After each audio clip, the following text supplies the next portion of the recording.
Tahta, tahta wanita. 3 komponen penting dalam perjalanan hidup seorang insan. Bagaimana dengan tahta? Apakah tahta adalah kekuasaan? Seperti apa kedudukannya di mata hukum? Simak video berikut.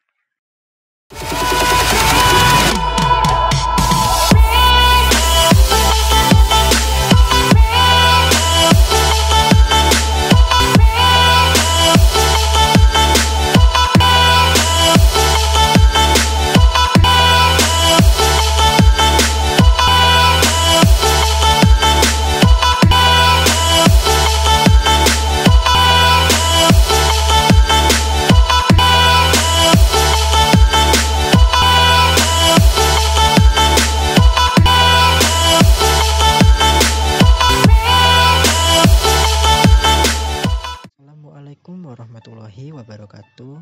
Selamat pagi, selamat siang, selamat malam bagi pemirsa dimanapun kalian berada. Terima kasih telah menjadi penonton di video yang akan berisi mengenai pengetahuan akan hukum administrasi negara. Berikut adalah beberapa hal yang akan kami tampilkan. Yang pertama, kami akan menampilkan kedudukan pemerintah dalam hukum publik. Kemudian dilanjut dengan macam-macam jabatan pemerintah. Yang ketiga, kedudukan pemerintah dalam hukum privat.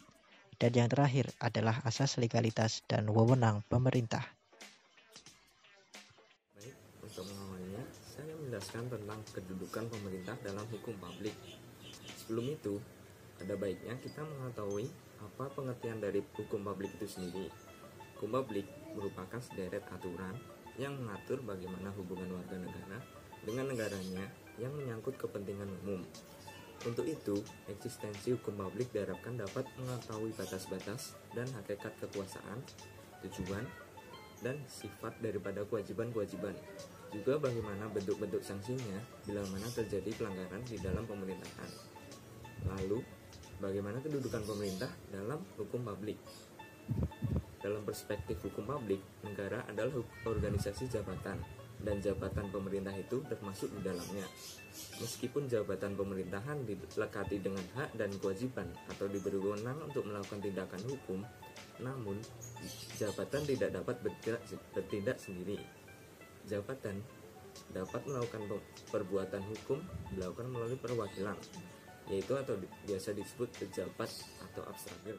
Melanjutkan pembahasan sebelumnya, jabatan dan pejabat diatur serta tunduk pada hukum yang berbeda. Jabatan diatur dalam hukum tata negara dan hukum administrasi negara, sedangkan pejabat diatur dalam hukum kepegawaian.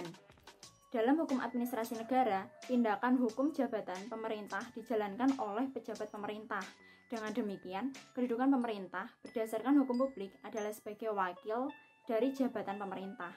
Untuk lebih memahami jabatan pemerintah memiliki beberapa karakteristik. Yang pertama, organ atau jabatan pemerintah menjalankan wewenang atas nama dan tanggung jawab sendiri di hadapan hakim. Yang kedua, pelaksanaan wewenang dalam rangka menjaga dan mempertahankan norma hukum administrasi dapat bertindak sebagai tergugat dan penggugat dalam peradilan. Dan yang ketiga, pada prinsipnya, organ pemerintah tidak memiliki harta kekayaan sendiri. Berdasarkan aturan hukum, badan hukumlah yang dapat memiliki harta kekayaan, bukan organ pemerintahannya.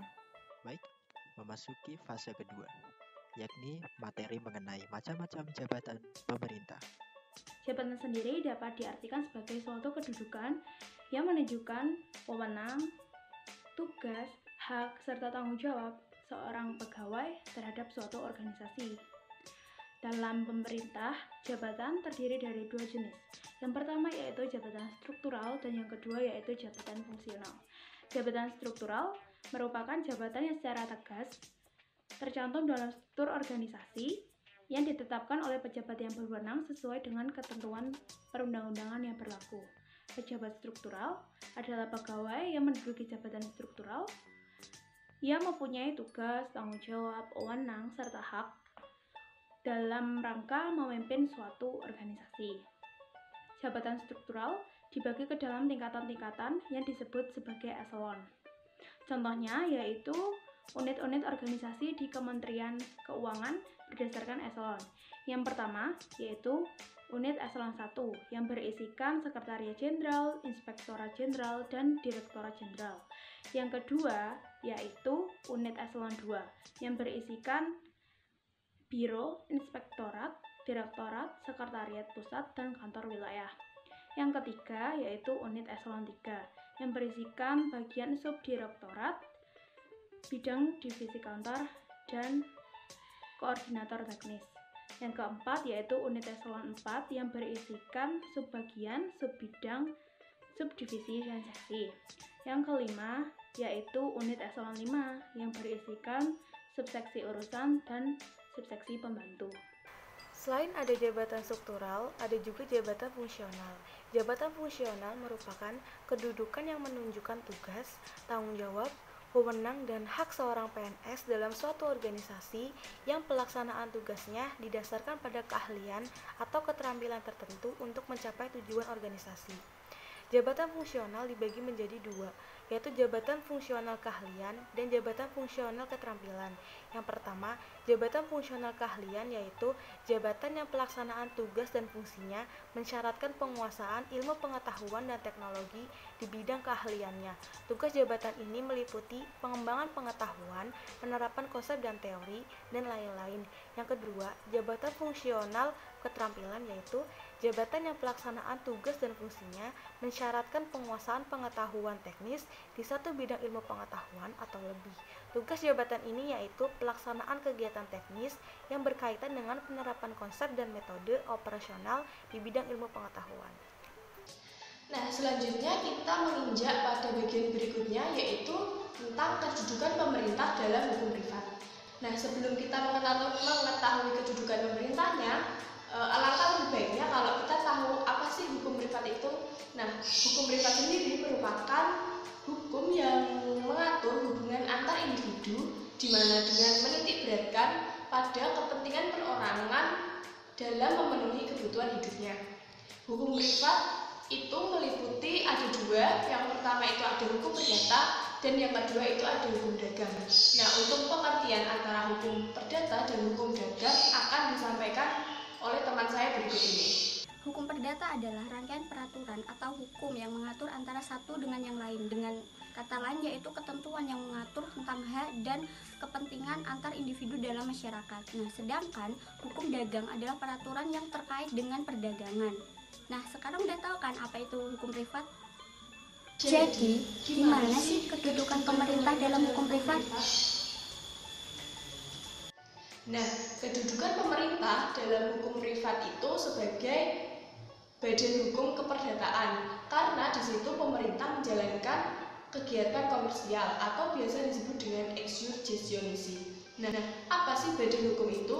Badan hukum atau biasa disebut dengan Reichsperson merupakan kumpulan orang, yaitu semua yang ada di dalam kehidupan masyarakat dengan berbagai pengecualian sesuai dengan ketentuan undang-undang yang dapat bertindak sebagaimana manusia yang memiliki hak-hak dan kewenangan-kewenangannya. Nah, sebagai subjek hukum perdata, pemerintah dapat mengikatkan dirinya dengan pihak ketiga. Dalam hal ini yaitu penyedia barang dan jasa. Nah, tindakan hukum pemerintahan di bidang keperdataan adalah sebagai wakil dari badan hukum yang tunduk dan diatur dengan hukum perdata. Dengan demikian, kedudukan pemerintah dalam hukum privat adalah sebagai wakil dan badan hukum keperdataan. Oke, untuk selanjutnya kita akan membahas mengenai asas legalitas dalam hukum administrasi negara. Apa itu asas legalitas? Asas legalitas sendiri memiliki arti penyelenggaraan administrasi pemerintahan yang mengedepankan dasar hukum dari sebuah keputusan atau tindakan yang dibuat oleh badan atau pejabat pemerintahan. Asas legalitas terdapat dalam Undang-Undang Nomor 30 Tahun 2014. Adapun asas lain dalam undang-undang ini adalah asas perlindungan terhadap hak asasi manusia dan asas umum pemerintahan yang baik atau yang sering kita kenal dengan AUPP. Asas legalitas atau Wetmatigheid adalah setiap tindakan pejabat administrasi negara harus ada dasar hukumnya. Apalagi Indonesia adalah negara hukum. Maka asas legalitas ini merupakan hal yang paling penting dan paling utama dalam setiap tindakan yang dilakukan oleh pemerintah. Asas legalitas dalam hukum administrasi negara bermaksud bahwa semua perbuatan dan keputusan pejabat administrasi harus didasarkan pada kewenangan yang diberikan oleh peraturan perundang-undangan. Jika tidak adanya norma dan norma tersamar, asas kewenangan tersebut harus menggunakan asas-asas umum pemerintahan yang baik atau Principle of Proper Administration.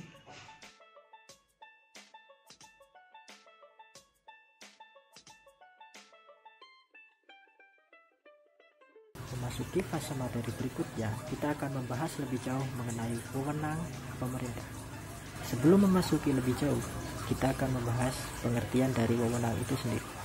Wewenang dalam artian sempit adalah hak untuk menjalankan urusan pemerintahan.